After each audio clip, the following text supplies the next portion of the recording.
Today we are answering some of your most frequently asked questions or just questions that you gave me. I did a poll on Instagram. I asked the question on my YouTube channel wall or whatever it's called, community wall.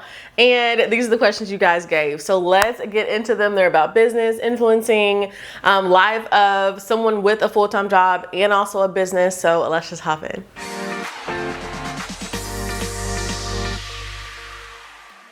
If you're new here, what's up? Welcome to my channel. My name is Andrea and I help infinite entrepreneurs just like yourself show up using social media and the power of YouTube and show out by using business and marketing strategy. Okay, so like I said, I have questions from you guys that I've gotten from Instagram, from YouTube, from just any other place that I've asked, what questions do you guys have for me? So let's just go ahead and hop into them because there are a good amount. And so if I don't get through all of them, I can definitely do a part 2 because I don't want to make this video duberly long.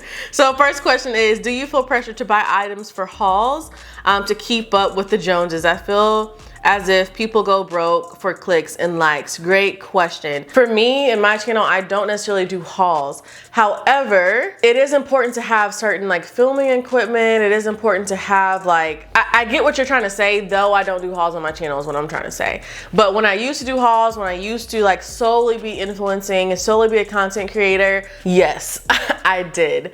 However, there is an actual art to that. So yes, you can feel pressure, but there's also one of those things like if you want to be sponsored by some of those brands, then it is very important that you actually invest in that brand and then show that brand what you can do in terms of free content promotion.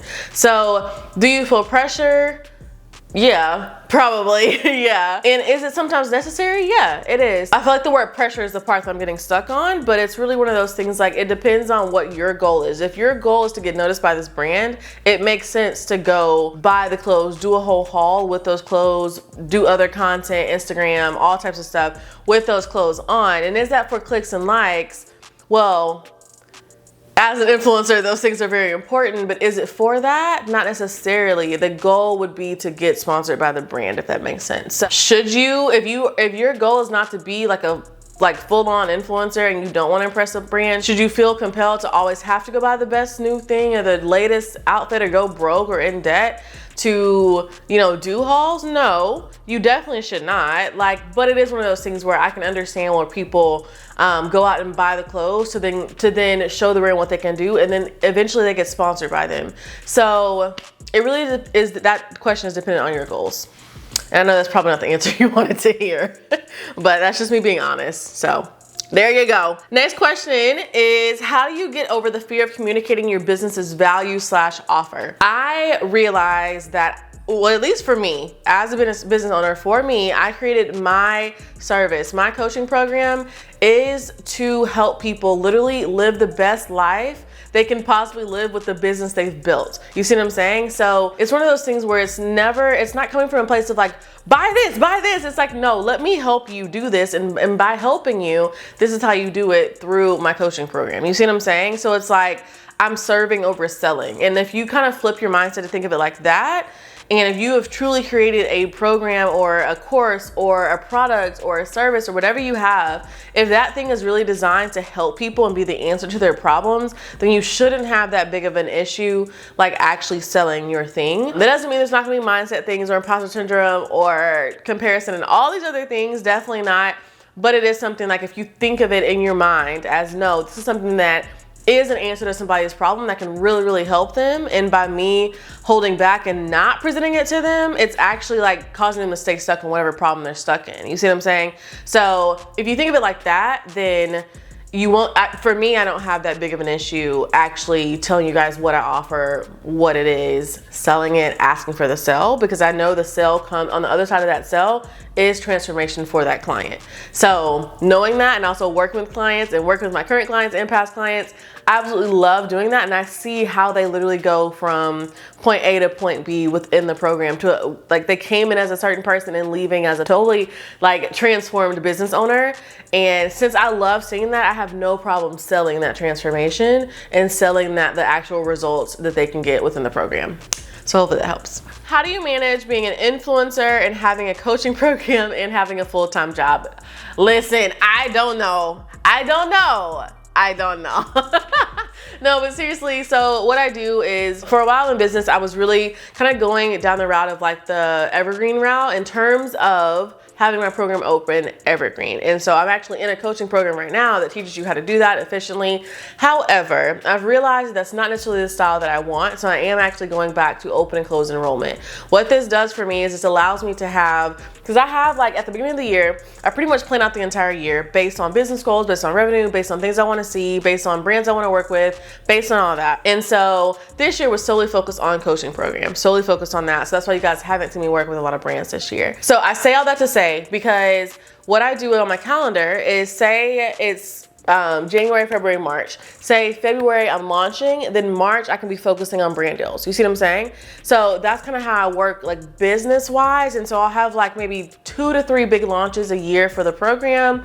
Have doors open, then doors are closed. If you got in, amazing, I'd love to work with you, excited to work with you. If you didn't, you gotta wait till the next time, which sometimes we don't even know when that is. And it's also based on capacity, because I want to be sure I'm serving the clients in our program like to the best of our ability with everything that they need and tools and service and support before bringing in new people. And so sometimes there is no other launch, sometimes there is. So we never know based on that. And it also just depends on where we want to be in terms of revenue and income and stuff like that. So anyway, that's how I do it on the business front. And then full-time job, y'all, I used to be taking sales calls during my lunch break. The thing is like, if you really want to do it with a full-time job, you 100% can do it, but you have to realize you have to choose between these 3, which is work, personal life, and business. You need to choose 2. You only get 2 choices. Now, what I will say is be sure you are pacing yourself. That doesn't mean you cut off everybody. Like, for example, for me, I had to choose work and my business, because those are things that, like, my business eventually will become my full-time income and my full-time revenue. I say all that to say is, yes, some things in my personal life did kind of scale back, and it did suck at the time. It definitely did. But it's one of those things where I know this is not a forever thing, and if I can sacrifice right now in this area of my life, then I will be able to have kind of the life and the business that I want to have eventually. That's also not to say, y'all, don't cut off everybody, because one of the things for me is I didn't want to look up and be like, where the heck are my family and friends? Like, that is extremely depressing to me, and that thought really made me sad. And so I make sure I go over to my parents' house every Sunday. I call my friends, if I can talk, I call my friends. Though I'm not able to hang out with them as much as I would probably like to, they understand. And I think that's the other great part about having business friends and people, and not even just business friends plus having people that also just understand your hustle, understand why you do what you do, understand that you can't always just drop at a dime and go hang out or go do X, Y, and Z. Like, no, like you have to do certain things in order to get where you want to go within your life. So I think having understandable friends is definitely key. So that's how I do it. Another cool thing too that I want to mention in terms of like how I manage everything in terms of my full-time job and my business is what I do within my business is very, very similar to what I do at my full-time job, if that makes sense. So as I'm growing in my position at my company, I'm also growing in that same skill for my business. You see what I'm saying? So that really does help me being in the same industry. Sometimes it can be like a lot because a lot of content or a lot of this or a lot of marketing strategy. However, if I flip that mindset, there is a lot of things that I'm learning from my company that I also can take to my business, and also vice versa. So, okay, so next question is, what's a good book for young entrepreneurs? A good book for young entrepreneurs is, I'm gonna give you 3. One is, I will give you .com Secrets. It's an amazing book. Though I don't use ClickFunnels, never have used ClickFunnels, I think the things that he teaches in that book is so good. I love Believe Bigger by Marshawn Evans Daniels. It's a great like mindset and kind of like practical business book. Oh my God, I have so many books that I love. And I'll put the link to the video that I just made with all the books that I was talking about. I'll put that somewhere in the cards. I never know which freaking side it is, but whatever. My gut is telling me to tell you guys Think and Grow Rich. I love Think and Grow Rich, but I will tell you, if you do not have a business strategy before reading that book, you're going to believe all you have to do is literally think it and it's gonna happen. There's a lot more stuff that goes into play with that. And so once you have a proper marketing and business strategy for your business, and then you read that book, it's game over. So those are my 3 recommendations. How soon into your business did you start paying yourself? I'm gonna be honest, I'm in a phase right now within business that it's like investing season. And so yes, I pay myself just out of practice. I will say I started paying myself I'd probably say a year into my actual coaching business. I've been in business in terms of like content creation, in terms of influencing for years now, but in terms of coaching, I would say probably a year into it. And I do it based on the Profit First method. If you guys haven't read that book, that's a great book for you guys to read in terms of your finances, managing your money. So I would definitely recommend that book. I'm gonna be honest, I don't pay myself like that much. Like, again, I'm in the investment phase where I'm investing in business coaching, I'm investing in sales coaching, I'm investing in all these different areas that I need to improve within my business, or that for my team that they need to improve on, or that we all can improve on, you know what I mean? But I'm investing in my business in that way. And so a lot of it is being poured back into training. So I'm making a whole bunch of money right now, and then I'm pouring it back into my business within equipment, but majority of that is definitely coaching. Like, coaching has changed the game for me, and I absolutely swear by it. And so that's something that I've definitely been doing, is pouring back into my business with coaching. So do I pay myself a ton right now? No. But if I didn't have coaches, yes, I would be able to pay myself all that. That'd be bomb. But since I'm investing in coaching, then that's different. So, and I actually just paid off my last investment, which was crazy expensive, but we can get into that in another video if y'all want to. Okay, so the next question is, how do you separate emotion from business when it's your first passion endeavor? I have 2 answers for this. Well, maybe 3. Something my coach says, and she's like, listen, your business, it doesn't sound harsh, your business is not your baby. It's something that you started because it's something that you know can be a solution to somebody else's problem. However, if you can't look at it as just like your passion project or a habit, because that's how you're gonna start to treat it. And so that's one. The second part, and this is kind of like how I really feel, this is like my answer. I just gave you my coach's answer, but this is my answer, is you can to a certain extent, but to be very honest with you, your emotions, no matter what, are still gonna be in it. And I think how you can truly do that is by having a team that kind of shields you from some of the things you may hear from like clients or customers or whatever, or bad reviews and things like that. But at the end of the day, like, I'm literally contradicting what kind of like my coach said, kind of, sort of, but I hope you guys, I believe in both. I believe both are true. It's one of those things where it's like, you have to think of it like, it's just business. I don't know. It's not like about you. So if somebody gives you a bad review, or see, even if I said that, if somebody gives your program or your service or your product a bad review, they're not giving you a bad review. You see what I'm saying? They're giving that product a bad review. So then you can take that and then revamp it from there. And so that would be really my answer. I will say it's hard. It's not an easy thing to do. Like, it's definitely easy to internalize a lot of stuff, but that is not how you're gonna grow. If you really are able to take it and say, listen, like, this is a business and I need to operate like as a business, then it can be easier to kind of take a little bit of emotion out. But it definitely is kind of still a struggle. Okay, so next question is definitely one near and dear to my heart, and I've made another video kind of about this, but how do you get through a down season emotionally, really from a business perspective? I honestly, first things first, I say take time to rest, listen to your body, listen to your mind. If your mental health is causing you to have physical like sickness or ailments or things like that, take time to rest. Like, take that as like an actual sick day and rest. You don't have to be on 100% of the time. You don't. And I think eventually that's why having a team is really cool, really important. But then that's also where your systems and your automations come in as well. But I would definitely just say rest. Take the time to rest. Second, really think through what's really going on and why am I feeling like this? Like, what is causing me to feel like this? Is it I'm believing in something that, or I'm believing something that's really not true? Is it that you're not where you want to be within your business and it's making you strive and feel about whatever? What is the real reason that you're feeling this way? And really kind of like evaluate that. But then also give yourself grace and be easy on yourself, y'all. Like, you don't have to literally be like grind, hustle till you freaking burn out. Like, that is not sustainable. And I believe that wholeheartedly because I recently just experienced that so bad.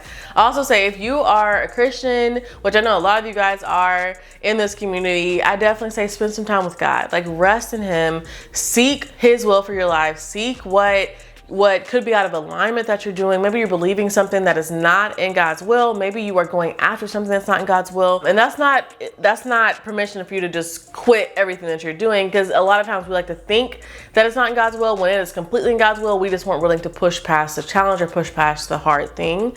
So hear me when I say that, but I definitely say pray and really get in like silence yourself, silence your mind, silence your body, and just get still for a minute and spend time with God and really try to figure out what's going on and why you're in that season. Also, number 3 is a big thing that I'm on the tail end of this season, you guys. It got really, really bad. So number 3 for me, I would definitely say, is to take action. Now, the reason why I say this is because one of the reasons for me that I realized I was in a down season, or I was feeling some type of way, it was because I was delaying action on things I knew I needed to take action on. I knew I needed to be creating content. I knew I needed to be showing up online, and I felt like I was like overly planning and overly doing, and I know a lot of people do this, and so I was like not taking any action towards that. So even today, like normally I'd be like, well, if I don't have my videos outlined and stuff like that before the day of filming, I don't film. And I was like, you know what, Andrea, that's a really good mind. It's a good thing that you're thinking like that. However, you don't have to be so rigid. You don't have to be so rigid. And my thing is like, I love to plan things, I really do, but I like flexibility in my plans. And so me even being able to be like, oh, well, let me just outline them this morning and film them. Boom. And that's why we filming today, honey. So anyway, I said that to say is, depending on what it is that you're struggling with. So say you're putting off a decision that you just don't want to make, or you're afraid to make. My suggestion to you is make that decision. Because you not making a decision is making a decision, and it's causing you to be in like this like limbo place, and that's not good. But what I would also say too is like, so for example, if your thing is like, well, oh, I'm overly planning, then stop overly planning and start taking action. So do the opposite of what the root of the actual issue is. So once you do that first thing and you try to figure out like what is really going on, learn how to do the opposite of that, while also learning how to rest, if that makes sense. So next question is hiring a social media marketing manager beneficial? It can be, and it can be a waste of money. I would say for me, like personal experience, I try to hire out my content way too soon. Like way too soon.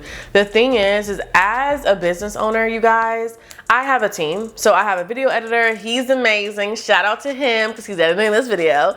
And then I also have an amazing assistant, and she's absolutely amazing. They're both great. And I'm just so blessed and so thankful for both of them. Whenever it comes to building a team around you, you can't outsource absolutely everything. There's some things that as a business owner you have to do. And my sole job is really the marketing and selling. That is my job. And how do I do that? That's by creating content. So is hiring a social media manager a good idea? Absolutely.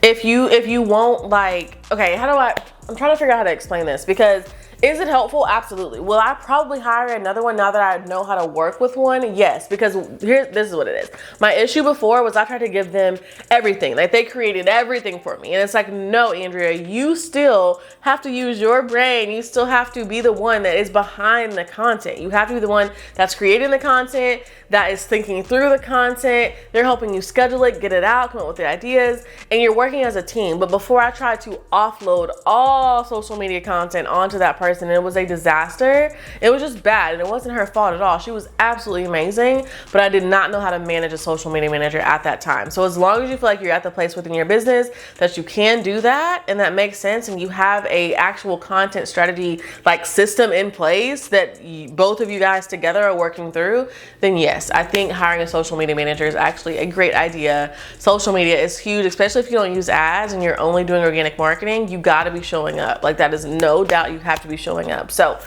that's my answer. Okay, really quick, is did you start your business having a website, or did you start from scratch and sell products using your DMs? I started having a website because long ago when it was Simply Drea, the real ones remember that. There was Simply Drea. I just had a website because I knew I needed to have a website. I don't know. I was told I needed to have a website, and it was kind of a blog, and I don't really know, y'all. I'm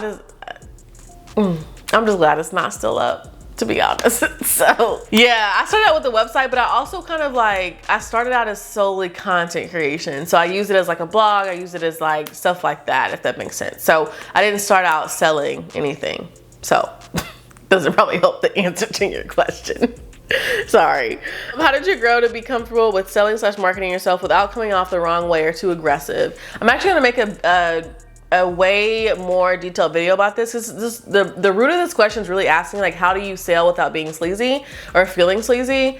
And kind of like the answer that I gave before is like, I know the value that my service provides, that my coaching program provides. I know what it looks like on the other side when clients go through it and how they come out is totally different, not just as like for their business, but as a business owner. And because I believe in that transformation, it's an easy thing for me to offer that and sell that to somebody. So that's my answer, but I'm gonna make a way deeper video on this because I feel like I got a lot of questions like that. And I know that I used to be afraid of like selling too. Used to feel like I would be like, oh, like used car salesman or whatever the saying is. So I feel you. This next question is, once you nail down the target audience, what are some next steps you should take? Great freaking question. I'm actually literally after this, I'm making a video literally about this topic. So I'm not gonna answer it here because this video is already like mad long. Oh my goodness. So I'm gonna answer that question in the next video. So I'll be sure to link that whenever that is up for you guys. All right, so I'll put it right over here or right over here somewhere in the cards up above for you guys to check that out. So,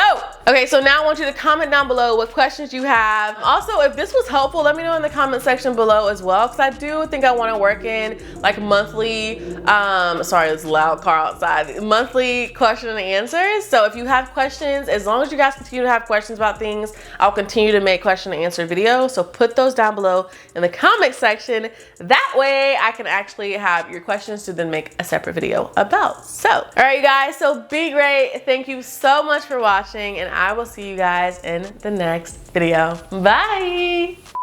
Applicable, whatever. Okay. I say all that to say, I forgot. My hair looks cute though. Okay, ladies, now let's get information. Girl, your hair look good. Okay.